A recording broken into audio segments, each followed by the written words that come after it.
La 4G Batelma vous présente Ni Vava. Avec moteur original, puissance à partir de 10 kVA, garantie 1 an, SAV de qualité, fini les coupures, soyez autonome, Batimax. La qualité au meilleur prix. Manultra anao ny fampalalam-baovao.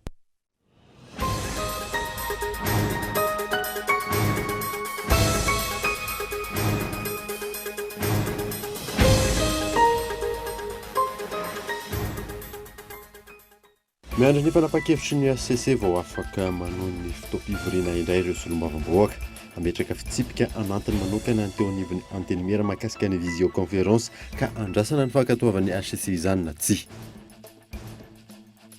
Voafidy ireo solitena roa avy amin'ny loholon'ny Madagasikara andrafitra ny haute cour de justice sy ireo solitena roa hafa mpisolotoerana.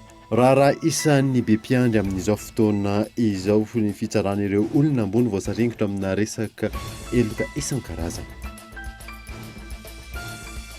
Anjakan'ny kolikoly avolenta sy gaboraraka ny orinasa-mpanjakana lehibe iray ao Toamasina ankehitriny raha nambarany teo anivon'ny RMDM faritra Toamasina. Ankoatrin'io tsakatoavin'izy ireo ihany koa ny fikitihana ny kianja munisipaly. Miandry famatsimbolona ny fanamboarana ireo lalana simba maro eto andrenivohitra.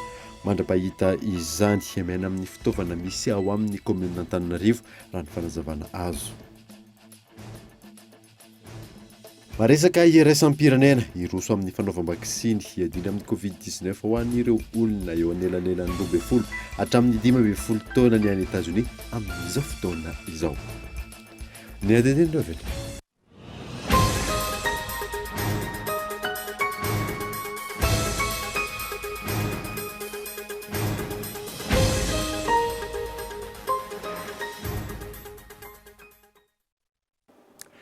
Fanaritra tompoko lasy sy tompoko vavy taona vaovao eto amin'ny Kultivika manasana anaraka izany hatramin'ny farany. Nanomboantsika ny vaovao miandry ny fanapa-kevitry ny HCC vao afaka manao ny fotoam-pivoriana indray ireo solombavambahoaka. Mametraka fitsipika anatiny manokana ny teo anivon'ny antenimera mahakasika ny visioconférence ka andrasana ny fankatoavan'ny HCC izany na tsy. Henri Florio. Tolo-kevitra amin'ny famahana ny olana amin'ny fitsipika anatiny manokana. Entina miatrika izao fotoam-pivoriana ampitendavitra izao sy ny fomba fiasan'ny antenimera-pirenena mandritra ny vanim-potoana ny valinaretina Covid-19 ao anatin'ny krizy ara-pahasalamana. Io no nodinihana ary nandraisana fanapahan-kevitra teo anivon'ny antenimera-pirenena farany teo izay nolaniny ireo solombavambahoaka. Aroso eny anivon'ny fitsarana avy momba ny lalam-panorenana izany mba ho amarinina raha mifanaraka amin'ny lalam-panorenana ity fitsipika anatiny manokana ampiasaina mandritra izao fotoam-pivoriana ampitendavitra ity. Io zany dia lanina teny anivon'ny antenimera-pirenena zany hoe nanao an'ny izay volavola pe-kevitra izay zany ny bureau permanent dia noentina teny anivon'ny commission dia noentina ihany koa teny amin'ny séance plénière ho lanin'ny daolobe lany izay eo anivon'ny antenimera-pirenena dia tsy maintsy alefa any amin'ny HCC mba andalo contrôle de constitutionnalité zany ao amin'ny HCC dia mivaly miandry ny valiny avy any amin'ny HCC afahana hoe manohy sa tsy manohy an'izay zavatra izay zany ao anatin'izay. Ankoatrio, isan'ny teboka lehibe mivotra ao anatin'ny fitsipika anatiny manokana ity ny mahakasika ny fomba fampandaniana lalàna sy ny maro hafa. Dia ao anatin'izay ny resaka fanangalan-tanana, ny resaka vote, ny toerana, ny fahamarina hoe international zany ary ny visioconférence koa dia ny logiciel ny efa nahazo an'ilay licence ny Zoom zany izay reconnu international zany io zavatra io mba hialana zany am'le hoe tsy maripototra ny tsangatanana, tsy maripototra ny vote izay atao dia tsy misy mihitsy zany ny fitany ilana amin'izay fa tena ary zareo any amin'ilay Zoom no manisa ary azo verifiena tsara ary ina moa zany discret zany io isa io zany ao anatin'izay zavatra. Andrasana araka izany ny mety ho fanapahan-kevitry ny HCC manoloana ity fitsipika anatiny manokana izay napetraky ny antenimera-pirenena izy. Raha ny fantatra natony teo anivon'ny antenimera-pirenena ihany koa ankilany ny fampitana vantana teo anivon'ny pejin'ity androm-panjakana ity ny fotoam-pivoriana azon'ny be sy ny maro natrehana ataoriny ny fisiany solovavam-bahoaka iray ny lazam-pahabe maso fa nanao tsindry tamin'ny karazana fifananana idirana ho mpiasam-panjakana ny herinandro lasa teo. Mampametra-panontaniana ny maro hoy Flou National KMF Knoe ny fomba fiasan'ireo solombavam-bahoaka ankehitriny variana mikatsaka ny tombotsoany manokana ihany izy ireo fa tsy miasa saina ny amin'ny tombotsoan'ny vahoaka. Henri Florio. Miazakazaka ny amin'ny tokony hanaovana vaksiny azy ireo solovavam-bahoaka sasansasany ankehitriny manoloana ny fahatongavana ny vaksiny fanefitry ny Covid-19 eto Madagasikara. Fomba amampanao izay manaitra ny maro ihany raha toka maro amin'ireo solombavambahoaka no tsy naharina sam-peo amin'ny tokony hanafara ny fitondram-panjakana ity vaksiny entina miady amin'ny fiparitany valinaretina Covid-19 ity teo aloha. Tokony hifantoka mesimisy kokoa amin'ny fijerevana ny fiainam-pirenena amin'ny ankapobeny ireo solombavambahoaka fa tsy ny tombotsoa ny irery ihany raha ny nambara ny Flou National ny KMF Knoe. Tsy ilay vaksiny andiany voalohany loatra zany no tokony hiadiva ny solombavambahoaka raha ny fahitana azy fa ilay drafitra fandaminana ny fanaova vaksiny eto Madagasikara. Plan de vaccination. Ty zany zao ny première vague, ovina ny deuxième vague na vaccination, sokady taona manao navy ny tokony ho atao vaksiny, zany zao ny fanontaniana tokony hipetraka aloha. Ary tokony ho alalinina raha izahainy mba solombavambahoaka na mpanao lalàna, izany ny zavatra tokony resahana. Fa tsy hoe andeha hiady fisotrondronono, na andeha hiady efatrefatra, 4-4, na andeha hiady fanaova vaksiny hoe lohalarana amin'ny atao vaksiny. Ka eto zany dia mba tiana ihany ny misarika ny sain'ny mpitondra satria ny solombavambahoaka dia anisan'ny mpitondra. Aoka mba ho ajaitsika ny raha-pahamehana apetraky ny fitondrana mba tsy isiny hoe mandroso ny hemotra sy ny fiovaovan-kevitra izay mitarika atsika tsy no-teny sy maso teny intsony. Nanamafiatrany ny Flou National ny KMF Knoe fanabeazan'olom-pirenena fa tokony hamafisana ny fanaovana fivoriana ampitaindavitra tahaka izao mba ahafahana mampiary ny vola tokony ho sitrahany solombavambahoaka ao anatin'ny fotoam-pivoriana tahaka ity. Amin'izao fivoriana parlementaire, session parlementaire izay atao zao isy fihaonan'ny gouvernement sy ny solombavambahoaka na ny mpanao lalàna mihitsy moa zany. Dia ao anatin'io fihaonana io zany efa nisy fandaniam-bola matevitevina ihany natao mba ahafahana manao an'ilay visioconférence, zany hoe fivoriana réunion à distance, fivoriana na dia mifanalavitra azy. Ho anay zany raha ny fijerina azy dia tsara raha rarotiny io visioconférence io ho atao fomba fanao ho fehezina tsara ahafahana manao révision à la baisse ny indemnisation andro solombavambahoaka mba ahafahana mampitombo ny vola olaniana any amin'ny vaksiny satria raha ohatra ka mba mitombo ny fandaniam-bola any amin'ny vaksiny dia mety mba afaka mahazo vaksiny ny mpanabe ny mpampianatra. Andrasana araka izany ny mety ho fanapahan-kevitra ho raisina mahakasika ny fihaonana mivantana eo anivon'ny antenimieram-pirenena sy ny mpikambana eo anivon'ny gouvernement na ho ampitaindavitra na ifanatrehana. Voafidy ireo solotena roa avy amin'ny loholon'ny Madagasikara andrafitra ny Haute Cour de Justice sy ireo solotena roa afa-pisolotoerana. Raha isan'ny be mpiandry amin'izao fotoana izao ny fitsarana ireo olona ambony voasaringotra amin'ny eloka isan-karazany. Ka eto Andriatsila. Taoriny ny fifidianana natao tsy ebo Maleo Victor sy Andriamanantena Solandy mbola tiana ny voafidin'ireo loholon'ny Madagasikara teny amin'ny lapananosikely ho mpikambana tompo-toerana isan'ny andrafitra ny Haute Cour de Justice na ny fitsarana avo samy nahazo vato 20 avy izy ireo. Tompo zany ny vato azo nisy velada samy nahazo vato 20 avy. Ambara araka zany fa lany ho mpikambana tompo-toerana ho solotenan'ny antenimieran'olona ao amin'ny fitsarana avo Andriamatoa Tsibo Maleo sy Ramatoa Landy. Ny loholona Andrianandrasana Tahina sy Seramila Avozaramino no lany mpisolo-toerana azy roa ireo raha misy ny tsy fahafahana. Ambara araka zany ary fa lany mpikambana mpisolo-toerana ho solo-tenan'ny antenimieran'olona ao amin'ny fitsarana avo Andriamatoa Ajanirina Tahina sy ny sénateur Seramila Avozaramino manolotra ny fiarabana.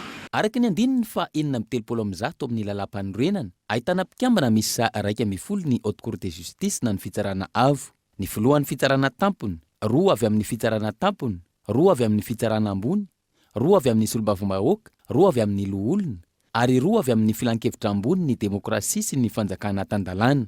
Naneo avy hatrany ny fahavonona ny ireto voafidy teto amin'ny anteny miaran-doholona ireto, hampanaja ny tany tan-dalàna sy ny fitsarana tsy mitanila. Rehefa mpikambana moa zany dia mpikambana fenony daholo na ny solontenan'ny anteny miaram-pirenena, na ny solontenan'ny anteny miaran-doholona dia miara-miasa rehefa tonga ao eny na amin'ireo mpikambana hafa izay tsy solontenany ireo androm-panjakana mpanao lalàna reo dia vonona ny tenanay hiara-hiasa satria mitovy zo sy mitovy tantana ny mpikambana rehetra ao anatin'izany haute cour de justice zany. Satria ny tanjona ao dia averiko indray mandeha dia ny tany tan-dalàna sy ny fitsarana tsy mitanila ary fitsarana tsy miangatra. Raha isan'ny be mpiandry amin'izao fotoana ny fitsarana ireo olona ambony, voasaringotra amina eloka isan-karazany eny anivon'ny fitsarana olona ambony. Hatreto aloha, miantona ny asan'ireo mpikambana, miandry ny ao anivon'ny anteny miaram-pirenena, mahakasika ireo atota taratasy misy 420, mahakasika ireo mpitondra fanjakana ambony teo aloha. Raha tsy hivina, iroso amin'ny asam-boamera andiniana ilay volavolan-dalàna momba ny toaka gasy ny loholona rahampitso, ary ny talata 17 ny volana Meo avy izao no andiniana izany. Ajakan'ny kolikoly avolenta sy gaboraraka ny orinasa-panjakana lehibe iray ao Toamasina ankehitriny. Raha nambarany teo anivon'ny RMDM faritra Toamasina, ankoatran'io tsakatoavan'izy ireo ihany koa ny fikitiana ny kianja municipal. Henri Florio. Manoloana ny zava-misy ao Toamasina ao amin'izao fotoana izao, nanamafy ny avy eo anivon'ny RMDM faritany Toamasina fa anjakan'ny gaboraraka sy kolikoly avolenta ny orinasa-panjakana iray izay isan'ny lehibe eo anivon'ny serana an-tsambo amin'izao fotoana izao. Ny zavatra misy eny anivon'ny orinasa ray lehibe eto anivon'ny faritra Antsinanana eto dia ny orinasa SMMC. Efa hentsika amin'ny eno manjery amin'ny reny tambazotra serasera. Fa misy olona manao tantely afa-drakotra ao amin'ny orinasa io. Fanodikodinana volam-bahoaka, volam-panjakana, zadino fa ny SMMC toko koa dia orinasa panjakana. Io no mba orinasa anisan'ny ray lehibe eto an-drenivohitry ny faritany Toamasina. Malahelo izahay amin'izany sehon-javatra matsiravina izany. Nasian'izy ireo resaka manokana ihany koa ny momba ny fambotehana ny kianja munisipaly ny Toamasina, nanomboka ny farany herinandro teo. Makasika ny stade municipal eto Toamasina. Enety koa ary nangina zahay na eno anazy io satria mba mieritreritra ihany mba rariny ve raha io stade io no maha Toamasina vakoka ho an'ity tanàna Toamasina ty, io stade municipal io. Délibération efa lany, efa délibéré teto fa tsy ekena ny fandravana, fanapotena io stade municipal Toamasina io. Dia nampamory ny conseil municipal nareo hanitsahana sy anovana an'ilay délibération efa tapaka teo aloha ka ahafahanareo amin'izao fotoana zao hanapotika handrodana io stade municipal io. Tsy tokony ho varimbarina manoloana ny gaboraraka sy ny tsy fitezam-pitantanana maro samihafa araka ny hita ankehitriny ny fitondram-panjakana raha ny fanazavana trany. Tontolon'ny toe-karena kosa indray dia niakatra raha oharina amin'ny tondasan'ny vokatra ny lavanilina izay naondra ny Madagasikara tamin'ity taom-pamokarana ity. Izay no nisongadina nandritra ny tatitra izay nataon'ny ministera ny varotra sy ny indostria. Yves Richard. Nambola tsy mifarana azy ny taom-panondrana lavanilina anatin'izao taom-pamokarana 20 raika amby 20 zao. Efa mihoatra ny vokatra naondrany Madagasikara tany ivelany tondasa ny vokatra voaondrana hatreto. Araka ny tatitra nataony teo anivon'ny ministeran'ny varotra sy ny indostria. Tamin'ny herintaona ohatran'izao tsika faran'ny volana avril ny tiako resahana naondrana tsika teo amin'ny 700 sy arivo tonnes na lavanille, 1770 tonnes de vanille. Zao tsika amin'ny volana faran'ny volana avril teo dia naondrana 700 sy arivo tonnes 4780 tonnes de vanille, tout confondu. Tsara ihany nefa ny manamarika an'izay hoe rehefa hoe manondrana la vanille moa tsika matetika mieritreritra foana hoe les gousses de vanille foana ihany no ahondrana, fa ao anatin'izay ihany koa misy ny extrait de vanille, misy ihany koa ireo produits dérivés, ohatra hoe poudre de vanille tafiditra ao anatin'izany. Isokatra ny volana Mai zao ihany koa ny taom-pihotazana la vanille ho an'ny taona 2024 2024. Amin'ireo faritra mpamokatra la vanille misy sasivy. Ny faritra Sofias Diana no isantaran'izany fa 20 ny volana Mai ho avy zao. Maro ny teboka tolaram-pamena anatin'ity taom-pamokarana vaovao ity ho fanatsarana trano ny seha-piariana la vanille. Voalohany indrindra aloha ilay traçabilité na ilay fijerenany hoe iza daholo ireo mpisehatra ao anatin'izay la vanille izay, ny mpamboly ny voalohany indrindra, ny manaraka an'izay hoe ohatrany ahoana indray moa izany ny tokony vidin'izay la vanille maitso izay. Vatadidina avao tamin'ny heritaona izao Saindrimatovo firenena nandeha tany amin'ny faritra Sava iny fampidinika tamin'ny sehatra asa la vanille rehetrarehetra ary nametrahana an'izay mihitsy hoe amin'ity taom-bokatra ity fijerenan'izay mpamboly la vanille izay anisany zatra tsy maintsy andraisantsika andraikitra miavaka amin'ny izao fanombohan'ny taom-bokatra fiotazana ny la vanille maitso izao. Maro ny laby mapetraka hanatsarana trano ny seha-piariana. Isan'izany ny fijerena marimaritra iraisana momba ny vidiny la vanille maitso izay napetraka ho 10,7 ariary araka ny fivorian'ny Conseil stratégique de la vanille. Mbola ireo firenena androanan'i Madagasikara ny vokatra la vanille hatrizay hatreto no nandray ny 70 isanjato ny vokatra. 7 ireo firenena voakasika ka isan'izany Amerika, Frantsa, Kanada, Allemagne na Pays-Bas sy Suisse. Ny tomby ihany koa arak'izany ny tahan'ny famerinam-bola azo avy amin'ny la vanille nanga patrimoine de devise izay efa mihoatra ny 70 isanjato. Natomboka androany teny amin'ny tomby raha tsy manjava ny fanaovana vaksiny fanefitry ny Covid-19 ireo gendarmerie pirenena. Vinavinaina ho vita avokoa ireo gendarmenaiky atao vaksiny manerana ny nosy izay mahatratratra ny amin'ny 7 isanjato izany fanandeha. Natomboka androany tetsy amin'ny toby jenerala Tsimandrava ny fanaovam-baksiny fanefitry ny Covid-19 ho an'ny gendarmerie pirenena izay teo ambany fahiny ny ministry ny fahasalamam-bahoaka. Ny santatra izany General Ravalomanana Richard, sekretera-panjakana miadidiny gendarmerie sy ny komandiny gendarmerie pirenena ary ireo tompona andraikitra ambony eo anivon'ny gendarmerie. Ny fanaovam-baksiny ireo gendarme rehetra izay vinavinaina ho vita ao anatin'ny iray volana. Ny gendarme zany dia efa misy hoe gendarme rehetra anao anio daholo dia mandeha tsikelikely ilay satria tsy ho tratra ao anatin'ny ray andro. Androany zany izy eo amin'ny 10 eo zany no vita androany ny atao. Maly zany tsika zany zao dia efa hita sady fa efa somary teo ampanomboana moa tsika teo ampanokafana dia tany amin'ny 120 sy 200 tany zao ny tao amin'ny asera zany zao omaly efa nanao sahady ary entanina zany mipiasa amin'ny fahasalamana satria isika dia mikirakira mivantana dia rariny sitsiny raha ampiasaintsika avokoa ny fitaovana rehetra entina iarovana.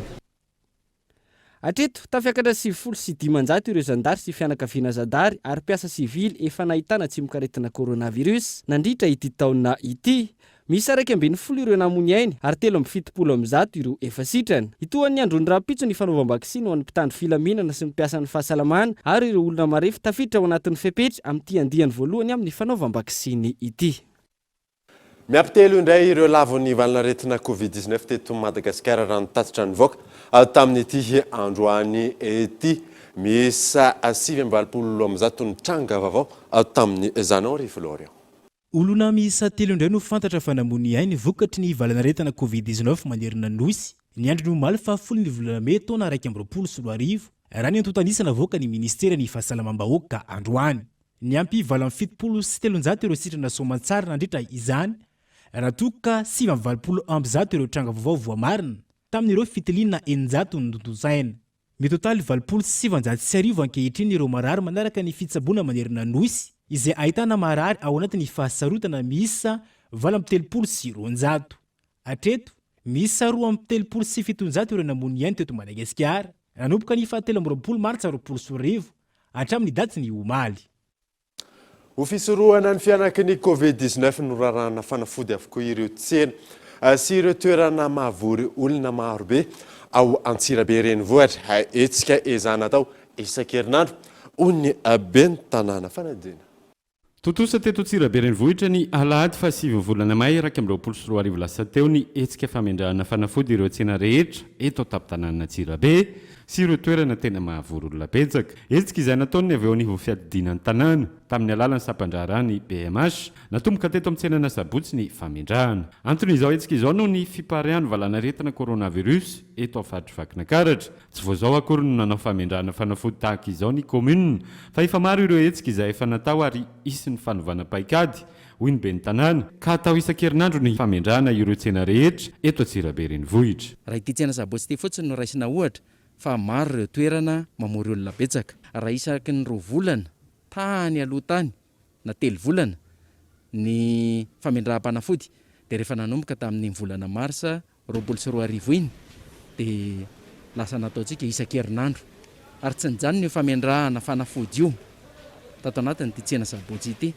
indrindra moa fa amin'izao isan-kerinandro dia hoezahana ny anao raha toka manana fahafahamanao ary mihoatra noho izay dia mbola hoezaha. Ireo mpivarotra sy mpiantsena no tena mifanerasera betsaka atao anatin'ny tsena. Araka izany dia nisy ny noty izay efa navoakany avy eo an'ivo fiadidinan'ny tanàna amin'ny fampiarana sazy ho an'ireo izay tsy manaraka ny fepetra eto anivon'ny tsenana Sabotsy. Efa nisy ny noty navoaka avy any amin'ny fiadidinan'ny tanàna dia ny mpivarotra izay tratra tsy manao ary vava-orona dia ho akatona mandritra ny 5 andro amin'ny fivarotany. Ny mpividy kosa mivezivezy izay tratra tsy manao ary vava-orona na tsy manaraka n'ireny fepetra ireny dia ampanaovina ny asa soa iombonany daholobe. Maro ireo sekoly sy birao-panjakana teto Antsirabe no efa nofiandrahana fanafody ary mbola mitohy hatrany izany ezaka ataon'ny fiadidinan'ny tanàna Antsirabe izany indrindra fa amin'izao dia atao amin'ny valanaretina coronavirus izao. Tonga ny fotoanany dokavarotra isika aorianan'izay ataontsika mahakasika ny rahatany Anjozorobe eo ihany koa momoan'ny tontolon'ny sary hosodoko rehefa avy eo ary.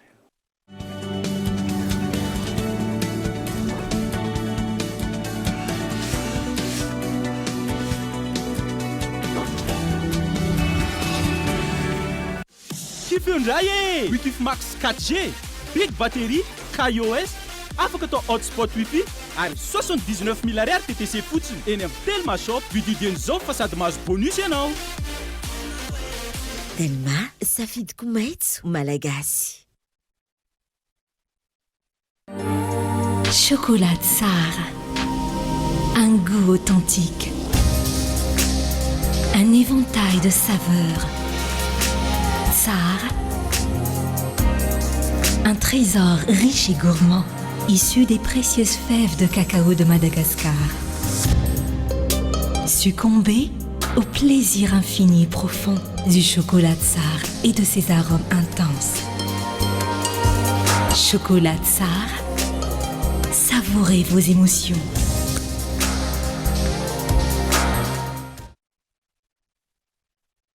Pour toutes vos installations et équipements, choisissez une marque avec certification aux normes et qualité imposée par le marché mondial. D'origine espagnole, Solera vous propose une large gamme pour toutes les catégories. Des produits soucieux de votre protection, à la fois robustes et faciles à installer, avec des composants conçus avec précision. Vous aussi, choisissez le spécialiste garanti en électricité, choisissez Solera. D'origine espagnole, représentant exclusif Batimax. Batimax, la qualité au meilleur prix.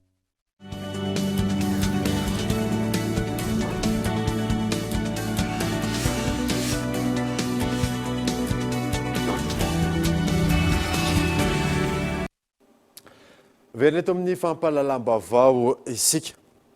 Nanatanteraka fidinana tany amin'ny distrikana Anjozorobe nitrangana fakanankeriny fanesy ny tompona ndraikitra anivon'ny gendarmerie Pyrenène avy amin'ny CRGN Antananarivo ametraka paikady amingorana ireo olon-dratsy fa ihany koa fanamafisana ny fiara-miasa eo amin'ny fotony isan'ny tanjona amin'ny izany io nasaina.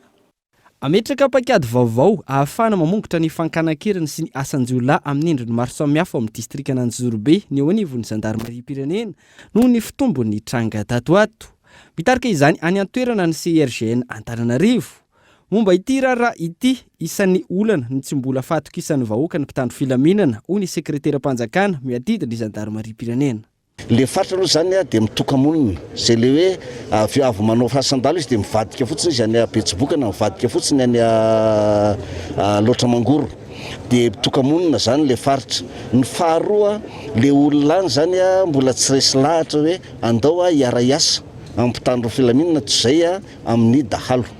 Dia zay no anatin'ny ataonay hoe aseho amin'le olona mihitsy zany hoe io aleo miaraka ampitandro filaminana. Ny tena manahirana koa zany indray hatramina hoe olombe amina faritra, hatramina mety hoe olom-panjakana na olona noho ny fatahorana dia indray tsy miara-miasa amin'ny mpitandro filaminana. Zany ao anatin'ny olana atrehana daholo. Any amin'ny fonjany tsy efa avokoa no mamita ny saziny ireo izay rehetra voasaringotra amin'ny raharaha fankanan-keriny any Antsorobe ity. Rehefa tsy lavo ny dahalo ao anatin'ny fandraisan-dahatra zany zay dahalo tratrana Pimasy aza mieritreritra fa any amin'ny faritra loatra mangorona any amin'ny faritra Betsiboka no hogadrana fa any Tsiafa. Tsy isy trony zany ka hoe ity anaka mbola andeha iraitsy-kombakomba kely amina any amin'ny faritra any na isy andeha anaty kanina nisy anao an'izao fa dia efa mitokamonina any Tsiafa zay rehetra voasambotra mikasika an'io na tany Betsiboka ianao voasambotra na tany loatra mangorona voasambotra. Ny any Antsorobe moa zany dia efa tao amin'ny faritra Analamanga ihany misy any Tsiafa. Mandritra ny fidinana ifotony tanterahan'ny tompon'andraikitra eo anivon'ny Zandarmaria-pirenena any amin'ny distrikana Antsorobe, misy ny fiaonana amin'ireo olom-boafidy any an-toerana, fa ihany koa ny fandraisen-dahatra ireo vahoaka hiara-iasa sy hanome vaovao ny mpitandro filaminana. Tontolon'ny tontolo iainana kosa indray dia miankina amin'ny fikajiana ireo ala avoajanahary no ahafana manamafy ny fiarovana ireo lanontamingana eto Madagasikara. Raha nambarany mpisehatra amin'ny tontolo iainana marihana tamin'ity androany ity ny andro maneran-tany ho an'ireo zavaboary atahorana ho lanontamingana. Abraham Randriamana. Isan'ireo firenena manana ny mampiavaka azy amin'ny sehatra ny tontolo iainana ny eto Madagasikara. Mahatratra amin'ny 5.3 etsy ireo karazana biby sy zava-maniry tsy hita fa tsy eto amintsika. Isan'izany ireo lémuriens. Raha ny antontanisa navoakany teo anivon'ny IUCN na ny Union Internationale pour la Conservation de la Nature ny taona 2024, manodidina ny 1.3 isanjaton'ireo lémuriens eto Madagasikara no atahorana ho lanontamingana. Maro ireo antony miteraka ny faharinganan'ireo karazana biby sy zava-maniry raha ny fanazavana. Ankabeazan'ny bibitsika eto Madagasikara dia tsy miaina, indrindra fa ny biby mandeha aty an-tanety zany dia tsy miaina raha tsy any anaty ala tsara, mbola tsara no toeram-ponenany. Dia noho ny fahasimban'ny ala vokatry ny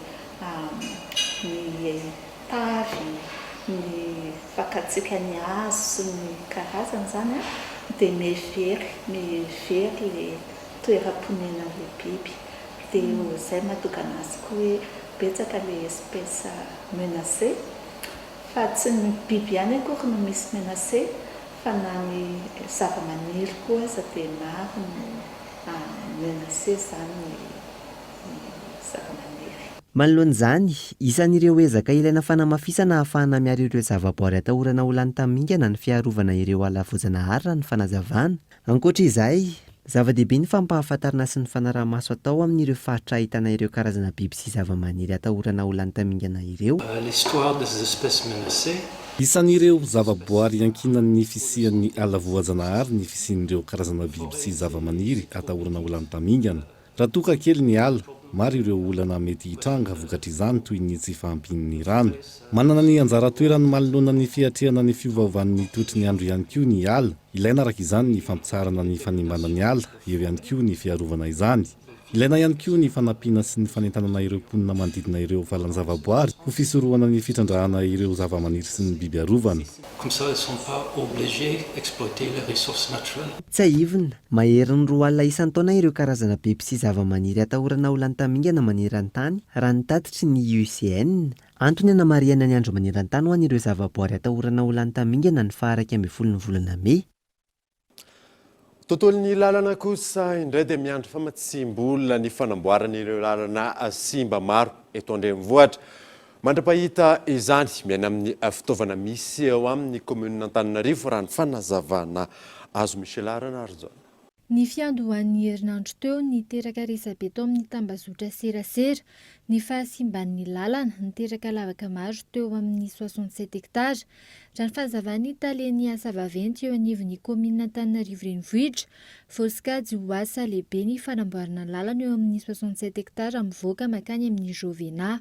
Mahakasika ny eny amin'ny 67 hektara, efa nisy ny dingana voalohany niarahana tamin'ny famatsim-bolan'ny ministère avy amin'ny alalan'ny fond routier izay nanaovana ny lalana avy any Andotapenaka mandrapatonga amin'ny Joseph Mamonjy, ny avy aty amin'ny 30 mandrapatonga aty amin'ny Vatobe mandalo amin'ny anoloanan'ny Avana miverina makaty amin'ny Senam. Misy ny lalana koa teo amin'ny FLM sy ny mosquée izay tena ratsy be, tsy mbola nisy nanamboatra angamba izy iny fa vita soma tsara tamin'ny famatsim-bola voalohany. Amin'izao fotoana izao zany dia efa mijery indray zahay ny lalana Robatsiny amin'ny famatsim-bola faharoa avy amin'ny ministère amin'ny fond routier. Maro tsy ho tafiditra amin'ilay faharoa koa. Kanefa nazanana zany ary amin'ny lalana eny amin'ny 67 dia isy ny tafiditra. Mandrapatonga an'izay nefany mandrapatonga an'ilay fotoana anamboarana azy satria mbola misy araky ny efa mitenena foana hoe ny dingana rahana mandrapatonga amin'ny hoe izy ny entreprise hanao ny lalana io dia miezaka zahay eto amin'ny commune manao fanamboarana vonjy-maika, zany hoe fanampenana an'ireny lavaka be ireny alohan'ny atongavana ny tena fanamboarana. Ankoatry ny famatsim-bola, mila fotoana raha ny fanazavana trano ny fanamboarana ireo lalana maro simba eto an-drenivohitra. Ny mahakasika ny lalana simba eto amin'ny Antananarivo renivohitra araka ny efa nilazaiko foana hatramin'izay dia efa manerana ny Antananarivo mihitsy ny fahasimban'ny lalana. Ny fahasimban'ny lalana tiako apetraka ihany koa hoe tsy voandroany fa efa omaly. Dia miezaka foana zahay ato amin'ny commune zany sady manenjika ny simba androany no mamita ihany koa ireo izay simba omaly. Ny zava-misy nefany maro ilay lalana simba. Tsy vita ao anatin'ny indray mandeha fa mila fotoana. Fanazanana zany ary dia miezaka foana zahay mitady na mpabatsy vola hanampena amin'ny fanamboarana ny lalana na izahay eto amin'ny commune ihany no miezaka manao izany lalana izany amin'ny akora izay misy eto am-pelatananay. Hatreto isan'ny antony voalohany miteraka ny fitohanan'ny fiara betsaka eto an-drenivohitra ny fahasimban'ny lalana maro, miteraka ihany koa ny fahasimban'ny ireo fitaovam-pitaterana. Lafim-baovao hafa kosa indray dia 100,000 mpanjifa ny sary hosodoko no malagasy ankehitriny rehefa nikantona tamin'ny sehatry ny fizahantany eto amintsika nandritra ny avalinaretina coronavirus. Ireo akora eto amin'ny toerana ihany kosa no ampiasain'ireo mpanao sary hosodoko fa sarotra no manafatra akora amin'ny zao fotoana izao ny alarana efsa. Manomboka eo amin'ny 10 hetsy hatramin'ny 5 tapitrisa ariary ny vidin'ny sary hosodoko iray. Amin'izao 100,000 amin'ireo mpanjifa no malagasy avokoa. Nanomboka ny katonan'ny sistan'ny Madagasikara raha ny fanazavan'ireo mpanakanto. Samy manana ny mampiavaka azy sy ny aingam-panahy avokoa ireo mpanakanto. Hita nandritra ny fampiratiana maro natao. Fa isan'ny liana amin'ny resaka sary hosodoko ihany koa ny malagasy fa tsy ny vahiny irery ihany. Anay ao anatin'ilay izy dia hoe amin'izao resaka misy aretina izao zany eto Madagasikara dia mikatona ny sistany. Izay moa zany tafiditra ao anatin'ilay hoe ny mpizahatany no tena andrasana fa ny tanjona zany tamin'ity dia hoe maninona koa mora mba entanina ny malagasy zany sady mba hijery no mba hividy akafy an'ilay sary hosodoko zany. Da mihitsy azy zay hoe ay ve ny gasy tena mividy fa izay izy zany vao nanomboka nahita an'ilay izy dia hatran'izay mbola te hanokatra an'izay bebe kokoa sady mahita zavatra ny olona na ny publika tsotra ary tsy voatery hoe vidy foana angefa na ilay publika tsotra ary afaka hoe tonga dia mijery dia mankafy dia afaka mividy ho azy izy rehefa avy eo. Ny akora misy eto an-toerana no ampiasaina amin'izao antony sarotra ny manafatra ankora any ivelany. Amin'ny fotoana nampiasako an'ireo zao nisy fotoana teto Madagasikara hoe tsisy fitaovana dia vizaka be zany ako amin'ilay hoe tsampy fitaovana dia tsy afaka mamokatra dia ay moa tsika manana satria ireo sary ataoko ireo zao vita amin'ny tany vita amin'ny gony zany hoe matiera hita eto Madagasikara ay moa tsika manana karazana tany be dia be mihitsy zay zany zao manana karazana any amin'ny 420 any ny karazana tany anananay zany hoe fa tsara be zany eo amin'ny resaka loko iso le fanaovana tady reny tia rafia rabanina dia ty moa zany tena lamba mihitsy dia le sary moa zany vita amin'ny gony dia tany sy gony zany esala amin'izay avokoa reo ty zao ohatrany misy jaspe misy vato naturel mihitsy zany efa manao fikarohana amin'ny loko akoatra ny loko tany eto Madagasikara ireo mpanakanto amin'izao ary ampiasa izany amin'ireo sary hosodoko izay vokariny. Maro ny tombontsoa azo amin'izany toy ny fampiasana ny ankora eto an-toerana sy izy biolojika ihany koa. Omby misy 700 no sarin'ny ZRPS Charlie sy ny A2BIA tao Tsiromandidy omaly taorian'ny fanarahadiha natao niarahana tamin'ireo fokon'olona sy ny tafika anabakabaka. Omby lasa ndalo efa 10 andro ireo sarina ireo raha ny fanazavana azo ny alarana efsa. Omaly omby miisa 700 no saron'ny ZRPS Alpha sy ny 2BIA nandritra ny hetsika fanarahandiha izay natao tao Tsiromandidy. Omby azon'izy ireo hateny an-tanan'ny dahalo tao Solaka distrikany Tsiromandidy. Nanafaingana ny famakina ny kizon'ny dahalo ny fampiasana ny angidimbian'ny tafika anabakabaka. Nandray andraikitra avy hatrany ny miaramila nanampy ireo miaramila andeha hanao fanarahandia sady nandefa ny helikoptera mba hamora ny fitadiavana ny direction nandehanan'ireo omby. Amin'izao fotoana izao zany dia efa hita ny toerana misy an'ireo omby na ny kizo ny filazantsika anazy dia miandry ny fokon'olona miaraka amin'ilay miaramila zany zao andeha hijery akan'ireo omby ireo. Satria tsy maintsy ny fokon'olona koa tsy maintsy mijery hoe io ve le omby ao ve le volon'ombiny mba ahafantarana tsara hoe tena le omby ireo nalain'ireo fa tsy hoe nalain'ny miaramila ny omby ny vahoaka sanatriny zany. Zay zany ny tena antony hoe tsy maintsy miandry an'izay fandaminana zay vao afaka mandeha hijery an'izay. Zay irak'izay moa amin'izao fotoana izao dia mbola ankoro ny miaramila ny Akanja zany zao dia mbola manohy ny iraka fanarahandia io. Ratsaivona 10 andro lasa izay no lasa ny dahalo tao amin'ny fokotany Bepoka commune Fierena distrikany Tsiromandidy ireo omby ireo. Nietsika avy hatrany ny miaramila ny ZRPS sy ny 2BIA tao Tsiromandidy ka nanao ny fanarahandiha niaraka tamin'ireo fokon'olona. Paikady manokana napetraky ny tafika entina hamongorana ny asan-dahalo manerana ny nosy ny fampiasana ireo antoko tafika rehetra misy. Olona efatra kosa naratra mafy vokatry ny lozam-pifamoivoizana ny seho atetsy amin'ny rotidiga Andotapenaka ny maraina teo tokony tamin'ny fitora sy sasany. Taxi be iray tana Ivato no nifandona tamin'ny fiara 4x4 iray tsy nisy ny ainana fohy nandritra izany ao Riflora. Nitrangana lozam-pifamoivoizana indray tetsy amin'ny rotidiga Andotapenaka manoloana ny centre commercial Kourdiga Androany Maraina tokony tamin'ny fitora sasany. Fiara fitateram-bahoaka mampitohy ny Vasakosy sy Ivato no nifandona tamin'ny fiara 4x4 iray. Tsy nisy ny ainana fohy fa nisy kosa ireo mpandeha teo anivon'ity bus ity no naratra mafy. Zay an samy nandeha amin'ny linona izy avany dia zava mandeha moramora tsy dia mafy eo ny fandehanana fa nakakana fotsiny tapoka be taminazy zany tonga dia nifasefasy tamina tapoka be dia tsisy azo natao tsiny fa dia nitony iny tonga le taxi be avakika fasefasy dia natrany toeran'Andriamanitra aloha mba tsisy olona hoe matona amin'izany fa naratra misy eo amin'ny telo teo zany no tena naratra mafy satria voadolana izy avy re naratra eo tena tsy azo anarana zareo afany fitazy le voyangeranety misy naratra moa tao aminazy misy naratra anankiray. Ny fandehanana mafy sy ny tsy fitandremana ataon'ny mpamily raha ny fantatra no isany mahabe ny lozam-pifamoivoizana eto amintsika tahaka ny hita Androany Maraina ity.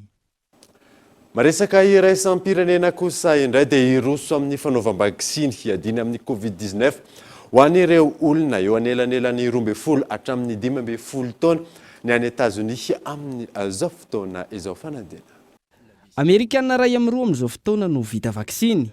miroso ny fanatanterahana izany ka ireo olona eo anelanelany 12 hatramin'ny 15 taona indray no irosona ny fanatanterahana azy araka ny fanapa-kevitra ny fitondram-panjakana any antoerana izay efa nankatoavany tompona andraikitra misana ny fahasalamana sy ny fanafody ka ny Pfizer no ampiasaina amin'izany. Ho an'reto farany nambara ny fanaon'ny fihezahana fiverenana amin'ny fiainana andavanandro no antony nanekena ny fanaovam-bakisiny ireo ankizy sy tanora. Hatramin'ny androany atolo-antseto maheriny 2 no nanaovana ny étude clinique ka nahazahoana valiny tsara raha ny fanazavana ary ho an'ny Pfizer 100% izay fahombiazana izay. Hatreto i Canada sy ny vondrona Europeana no efa miara-miasa sy mijery akaiky ity fomba fiasa any Etazonia ity ahafahana manohy eraky ny tokony ho izy ny sehatry ny fampianarana. Maharesy lahatra ireo firenendehibe ankehitriny no hoe vitsy amin'ireo tanora no ahitana ny forma grave saingy izy ireo no lohalarana amin'ny fanapariana ny coronavirus antony tokony anaovana ny vaksiny. Miroso hatrany ankilany ny fandiniana ataon'ny Pfizer ahafahana miroso indray amin'ny fanaovam-vaksiny ireo zaza latsaky ny 12 taona. Dia zay mamarina vaovao tamin'ity androany ity ankasitrahana nanaraka izany soafa tsara daholo tompoko.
Avec moteur original, puissance à partir de 10 kVA, garantie 1 an, SAV de qualité, fini les coupures, soyez autonome. Batimax, la qualité au meilleur prix. Vous a présenté Nivavo.